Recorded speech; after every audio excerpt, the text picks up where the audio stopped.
Charaideo election ডিষ্ট্ৰিক্টত দুটা আছে, সোণাৰী আৰু মাহমৰা।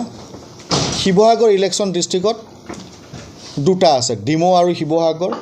নাজিৰা চাব ডিভিজন ইলেকশ্যন ডিষ্ট্ৰিক্টত এটা আছে, 97 নাজিৰা। মাজুলী ইলেকশ্যন ডিষ্ট্ৰিক্টত এটা সমষ্টি আছে, মাজুলী। যোৰহাট ইলেকশ্যন ডিষ্ট্ৰিক্ট মই কৈ দিলোঁ, যোৰহাট আৰু তিয়ক। আৰু তিতাবৰ ইলেকশ্যন ডিষ্ট্ৰিক্টত আছে মৰিয়নি তিতাবৰ। এই সৰ্বমুঠ 10টাৰ কাৰণে আমি ইয়াতে কাম কৰিব লাগিব। বিশেষকৈ ৰিটাৰ্নিং অফিচাৰ কামটো হ'ল নমিনেশ্যন ল'ব লাগিব। ইয়াতেই হ'ব নমিনেশ্যন, তাত নমিনেশ্যন নহয়, ইয়াত হ'ব লাগিব। আৰু যেতিয়া কাউণ্টিং এই 10টা জেগাতেই হ'ব, দুটা দুটাকৈ। গোটেই ৰিজাল্টখিনি আনি পেলাই ৰিটাৰ্নিং অফিচাৰ আকৌ কম্পাইল কৰি ৰিজাল্টটো ইয়াৰ পৰা ডিক্লেয়াৰ হ'ব। তাৰমানে সেইটোৱেই কথা। 17,18,272 ভোটাৰ থাকিব তাৰমানে যোৰহাট LAC।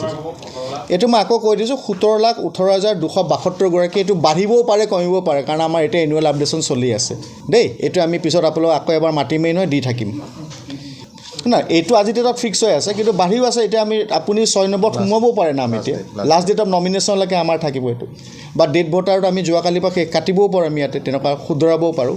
আমাৰ মুঠ ভোটাৰৰ সংখ্যা পুৰুষৰ 8,46,754, 8,46,754, হুৱেৰিয়াছ ফিমেল ভোটাৰ 8,71,516। আমাৰ ফিমেল ভোটাৰ সংখ্যাটো বেছি।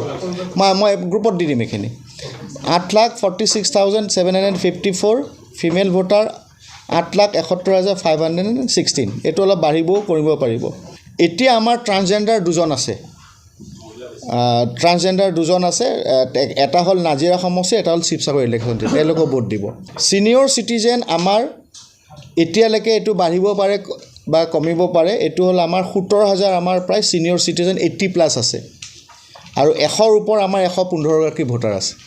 আমাৰ আটাইতকৈ এইবাৰ PWD ভোটাৰ প্ৰায় 12,265গৰাকী আছে, PWD ভোটাৰ আছে। আৰু এইবাৰ আমাৰ ভাল লগা খবৰটো হ'ল 18 আৰু 19 বছৰৰ ভিতৰত প্ৰায় 30,000 ভোটাৰে ভোট দিব তাৰমানে।